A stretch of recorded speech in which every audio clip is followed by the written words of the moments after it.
Hi అండి, అందరికీ నమస్తే. Mister husband part 24 last episode అండి. నిజానికి బ్లడ్ రామ్ చేతికి తగిలిన గాయం వల్ల నా మహా నుదుటికి అంటుకుంది. కళ్ళు పెద్దవి చేసి రామ్ని చూస్తుంది. కొన్ని సెకండ్స్ కి ముందు రామ్ సడన్ గా బ్రేక్ వేయడంతో మహా సడన్ గా వెనక్కి తిరిగి ముందుకు జరిగే లోపే భయంతో మహా ముందుకు తన చేతిని పెట్టడంతో ఫోర్స్ గా వెళ్లి రామ్ చెయ్యి ఫ్రంట్ టాప్ కి తగులుతుంది.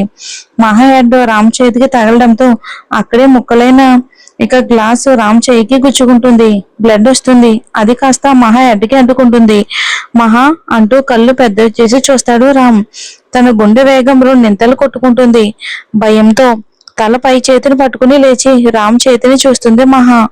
కళ్ళు పెద్దవి చేసి రామ్ని చూస్తుంది. ఒక్కసారిగా భయంతో మహాను ఫోర్స్ గా తన మీదకి లాక్కుంటాడు రామ్. మహా ఆర్ యు ఓకే అంటూ గట్టిగా పట్టుకుని కళ్ళు మూసుకుంటాడు భయంతో. రామ్ గుండె దడ మహాకు స్పష్టంగా వినిపిస్తుంది. కొంతసేపు అలానే తన గుండెలకు అదిమి పట్టుకుంటాడు రామ్ మహాను. మహా కూడా ఏమీ అనలేక అలానే ఉండిపోతుంది. రామ్ గుండె దడ తగ్గేంత వరకు మహా అంటూ దూరం జరిపి తన ఫేస్ ని దోసిట్లోకి తీసుకుని మహా నీకేం కాలేదు కదా అంటూ తన కళ్ళలోకి చూసి భయపడుతూ కన్నీటిని జారవిడిస్తూ మళ్ళీ మహాను హత్తుకుంటాడు. కొంతసేపటికి ఏమండి అంటూ రామ్కి దూరం జరగాలని రామ్ కౌగిట్లోనే నాకేం కాలేదండి, మీరు భయపడొద్దు అన్న మాటకు మహాను దూరం జరిపి చూస్తాడు. మహా కళ్ళల్లో ఇబ్బంది గమనించి మహాను దూరం జరిపి ఇబ్బందిగా తన తలను తిప్పుకుని సో సారీ మహా భయంతో అని అంటుంటే నాకు తెలుసు, అందుకే నాకేం కాలేదు అంటూ రామ్ చేతిని నెమ్మదిగా పట్టుకుంటుంది మహా. మహాస్పర్శతో మహాని చూస్తాడు రామ్. కన్నీళ్లతో చేతిని చూస్తుంది. కారులో ఉన్న ఫస్ట్ ఎయిడ్ బాక్స్ తీసి మహా రామ్ చేతికి బ్యాండేజ్ వేస్తుంది. బ్యాండేజ్ వేస్తున్న మహాని చూస్తూ ఉంటాడు రామ్. ఒక్కసారిగా నిశ్శబ్దం చోటు చేసుకుంటుంది.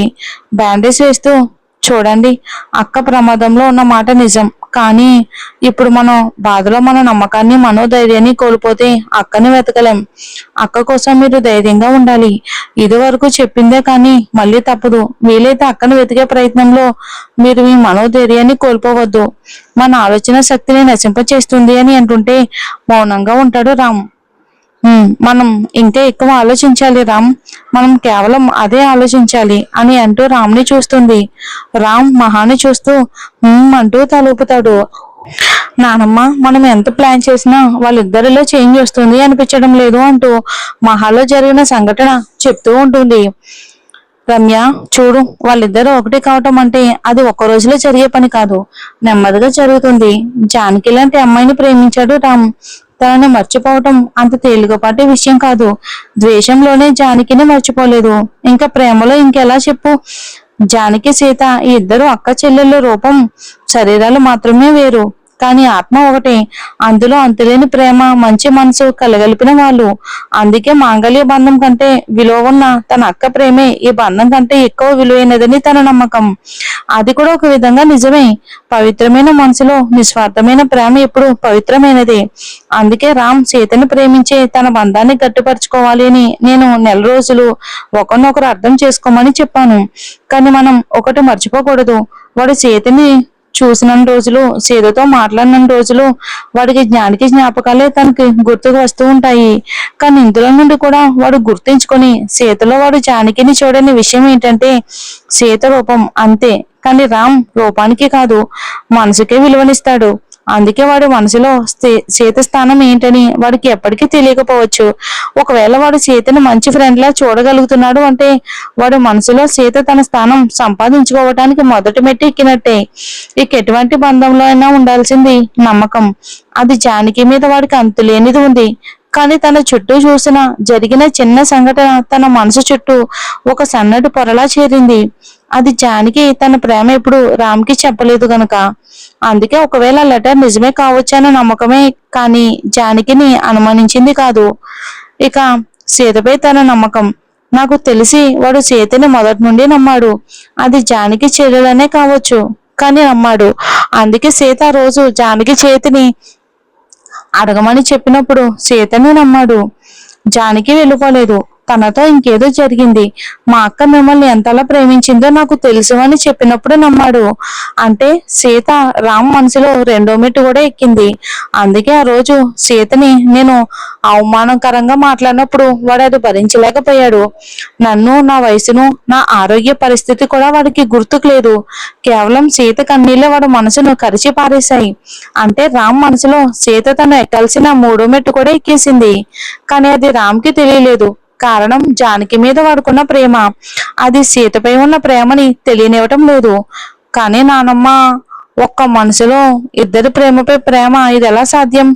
ప్రేమ అంటే ఒక్కరిపైనే ఉండేది కదా, వారితోనే చావైనా బ్రతికైనా అని అనుకుని బ్రతికేదే కదా.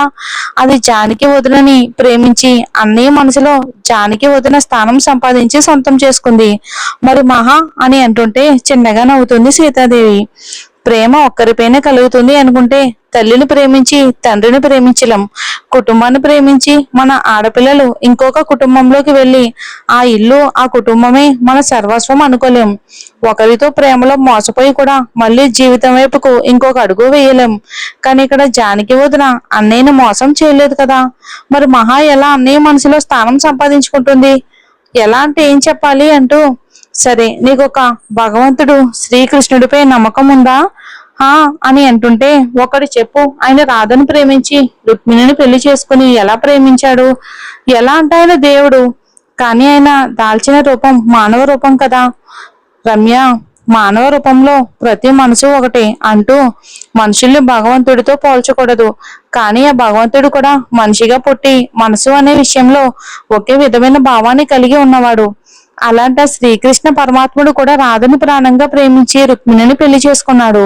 పెళ్లి తర్వాత ఆమెను రాధలానే ప్రేమించాడు. కారణం ఏంటో తెలుసా రమ్య అని అంటుంటే, అంటూ తలూపుతుంది రమ్య. కారణం రూపం కాదు, మనసు. రాధ రుక్మిణి ఇద్దరి శరీరాలు వేరు, కానీ ఆత్మ ఒకటే. శ్రీలక్ష్మి స్వరూపం. మన జానకి సీతలా అని అంటుంటే రమ్య సీతాదేవిని చూస్తూ ఉంటుంది. ఇప్పుడు మన రామ్ జీవితంలో ఏం జరుగుతుంది, ఏం జరగాలి అన్న జానకి ఇంకా సీత చేతిలోనే ఉంది. ఇద్దరిలో ఎవరు రామ్ జీవితంలో ఉన్న మన ఇంటికి లక్ష్మీ స్వరూపమే వస్తుంది. అయినా కూడా నేను ఈ కుటుంబం సీత ఇంటికి కోడలు, రామ్ జీవితం అనుకోవడానికి కారణం మాంగళ్య బంధం. అది సీతతో ముడిపడింది, జానకితో కాదు. ప్రపంచంలో అన్నిటికన్నా పవిత్రమైన బంధం అది. అందుకే ఆ ముడితో ప్రేమ అనే బంధం కూడా ఏర్పడాలి. ఒకటి లేకుండా ఇంకొకటి ఉన్నది పూర్తి జీవితం కాదు. అంటే ఇప్పుడు అన్నయ్య మనసులో మహా ఉంది, కానీ తన స్థానం ఏంటని అన్నయ్యకి కూడా తెలియదు. అది తెలియాలంటే ఇద్దరు ఒకే చోట ఉండాలి. ఒక్క చోట ఉంటే ఎలా తెలుస్తుంది? ఒక వ్యక్తి మీద మనకున్న ప్రేమ ఆ వ్యక్తి గురించి తీసుకునే కేరింగ్ లో తెలుస్తుంది, ఆ వ్యక్తితో చేసే అల్లరిలో తెలుస్తుంది. ఇంకా చాలా కారణాలు ఉంటాయిలే. ఇవన్నీ రూపంతో సంబంధం లేకుండా కేవలం వ్యక్తిలోని వ్యక్తిత్వంతో పుడుతుంది. ఆలోచనలో మునిగిపోతుంది ఇంకలా చెప్పి సీతాదేవి. కొంతసేపటి తర్వాత ఇద్దరు ఇంటికి వెళ్తారు. అసహనంగా తన రూమ్ కి వెళ్లి డోర్ లాక్ చేసుకుంటాడు రామ్. అందరూ ఏంటని చూస్తారు. ఏం లేదు అత్తయ్య, అక్క గురించి ఇంకా ఏం తెలియలేదు అందుకే అని అంటుంటే అందరూ మౌనంగా ఉంటారు. కానీ ఒక వ్యక్తి మాత్రం నవ్వుతూ చూస్తూ ఉంటాడు. మరి వాడి చేతికి గాయం ఏంటి సీతమ్మ అని అంటుంది సీతాదేవి. ఒక్కసారిగా మహా గురించి గుర్తుకు చేసుకుంటుంది. తన కళ్ళ ముందు రామ్ తనని భయంతో హత్తుకోవటమే తన కళ్ళ ముందు కనిపిస్తూ ఉంటుంది. మహా ముఖంలో చిన్నపాటి అలజడి కనబడుతుంది. సీతమ్మ అంటూ సీతాదేవి, మహా అంటూ రమ్య ఇద్దరు మహాని చూస్తూ ఉంటే మహా అడుగులు మాత్రం నెమ్మదిగా తన రూమ్ వైపుకు వెళ్తూ ఉంటాయి. ఏదో తెలియని కొత్త ఫీలింగ్. సమాధానం చెప్పకుండా వెళ్తున్న మహానే చూస్తూ ఉంటారు అందరూ.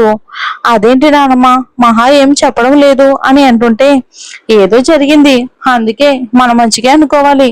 వెళ్తున్న మహా వైపుగా చూస్తూ ఉంటారు అందరూ. మహా కూడా మనసులో చాలా అలజడిగా ఉంటుంది రామ్ స్పర్శకి. ఏంటిదంతా? ఇంకా రామ్ కూడా రూమ్ లోకి వెళ్ళి ఇందాక జరిగిందే గుర్తుకు చేసుకుంటూ ఉంటాడు. ఎందుకు ఇలా జరిగింది? మహాను ముట్టుకోగానే నాకు ఎందుకు ఎలా అనిపిస్తుంది? మరి పెళ్ళుకున్న బంధం అలాంటిది, ఇద్దరికి తెలియకుండానే ప్రేమ అనే బంధంలో పడిపోయారు. ఇక మన రామ్ మహాలు తన గురించి వెతుకుతూనే ఉన్నారు. వీళ్ళిద్దరి మధ్య బంధం పెరుగుతుంది, కేరింగ్ పెరుగుతుంది, ఫీలింగ్స్ పెరుగుతున్నాయి, అన్ని పెరుగుతున్నాయి. ఇక రమ్య ఇంట్లో ఆ సీక్రెట్ వ్యక్తి ఎవరో కాదు, వాసు వాళ్ళ నాన్న. వాళ్ళ ఇంట్లో ఉన్న పాత గొడవలు అంటే మన అభి మన అభిరామ్ తను లవ్ చేసిన అమ్మాయిని పెళ్లి చేసుకోకూడదని ఇదంతా ప్లాన్ చేశాడు. ఒకసారి మహా అభిలో డ్రైవింగ్ చేసుకుంటూ వెళ్తే ఫోన్ వచ్చింది. పక్కనే మహా కూడా ఉంది. ఆ వ్యక్తి రామ్ కి ఫోన్ చేశాడు. జరిగిందంతా ఇది చెప్పాడు. ఇలా జాను నా దగ్గరే ఉంది అని. ఇక రామ్ కూడా తన ప్రయత్నం అంతా చేశాడు. ఫోన్ రావటం వల్ల నా అడ్రస్ దగ్గరికి వెళ్ళాడు. అక్కడ జానికి ఒక రూమ్ లో బంధించేసి ఉంది. ఒక్కసారిగా పరిగెత్తుకుంటూ వచ్చింది జాను. మొత్తం అంతా కూడా అన్ని వివరంగా చెప్తుంది రామ్కి. మహాకి మహాకి పెళ్ళైన సంగతి ముందే తెలుసు. ఆ విలన్ చెప్తాడు. రామ్ కి ఇందాక కారులో ఫోన్ వచ్చిన టైంకి ఏసీపీ రాఘవ్ కూడా ఫోన్ చేసి చెప్తాడు అడ్రస్. ఇక తను కూడా వెంటనే ఫోర్స్ తో అక్కడికి వెళ్తాడు. అందరినీ కూడా అరెస్ట్ చేస్తాడు. వాసు వాళ్ళ నాన్నని కూడా. దానికన్నా ముందు 2 దెబ్బలు మాత్రం ఖచ్చితంగా విలన్కైతే రామ్ చేతిలో పడ్డాయి. నెలల పరిచయం, ప్రేమ వలన బంధం వలన రామ్కి మహా మీద ప్రేమ ఏర్పడింది. మహాకి కూడా రామ్ అంటే ఇష్టమే. కానీ వాళ్ళ అక్క గురించి అత ప్రేమని దాచేసుకుంది లోపలే. ఇక మహా జాను అందరూ కలిసి రామ్ ఇంటికి వస్తారు. ఇక అందరు ముందు అందరూ కూడా వాళ్ళ ముగ్గురిని ఆశ్చర్యంగా చూస్తారు. జానుని అందరూ పలకరిస్తారు. తర్వాత మహా అక్క, ఈ బంధం, ఈ తాడు నీ మెడలోనే పడాలి అని చెప్తుంది.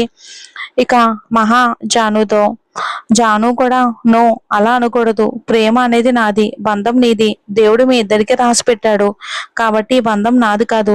పెళ్లి అనే బంధం చాలా పవిత్రమైనది అంటుంది. జాను రామ్ కళ్ళలోకి సూటిగా చూస్తూ అవును నిజమే, ఈ బంధం మహాది, నీది, నాది కాదు అని చెప్తుంది. ఇక రామ్ కూడా తనని ఒక స్నేహితురాలుగా చూస్తాడు. ఇన్నాళ్ళు జాను మీద ఉన్న ప్రేమ అభిమానంతో తనని వెతికి పట్టుకున్నాడు. ఇక ఇక ఇంట్లో అందరూ కూడా హ్యాపీగా ఫీల్ అయ్యారు. కొన్ని మాటల తర్వాత జానుకి రాఘవ్నిచ్చి పెళ్లి చేశారు. రాఘవ్ ఎవరో కాదు, మన రామ్ వాళ్ళ స్నేహితుడు. చాలా మంచి వ్యక్తి. అలా మన స్టోరీలో హీరోయిన్ అయితే మన మహా, సైడ్ క్యారెక్టర్ జాను రాఘవ్ ఇద్దరు ఒక జంట. రామ్ ఇక మహాలో ఒక జంట. ఇక 3 సంవత్సరాల తర్వాత జాను రాఘవల్కి ఒక బాబు పుడతాడు. అలాగే మన మహారామ్కి కూడా ఒక పాప పుడుతుంది. ఇక వీరు అందరూ కూడా చాలా హ్యాపీగా కలిసిమెలిసి ఉంటారు. స్టోరీ చాలా సింపుల్ గా ఎండింగ్ ఇచ్చేసానండి, లాగ్ ఉండకూడదని. న్యూ స్టోరీతో మళ్ళీ వస్తాను. Thanks for watching. ఈ స్టోరీ ఇక్కడితో ఎండ్ అయిపోయిందండి. Thanks for watching. Thanks for support.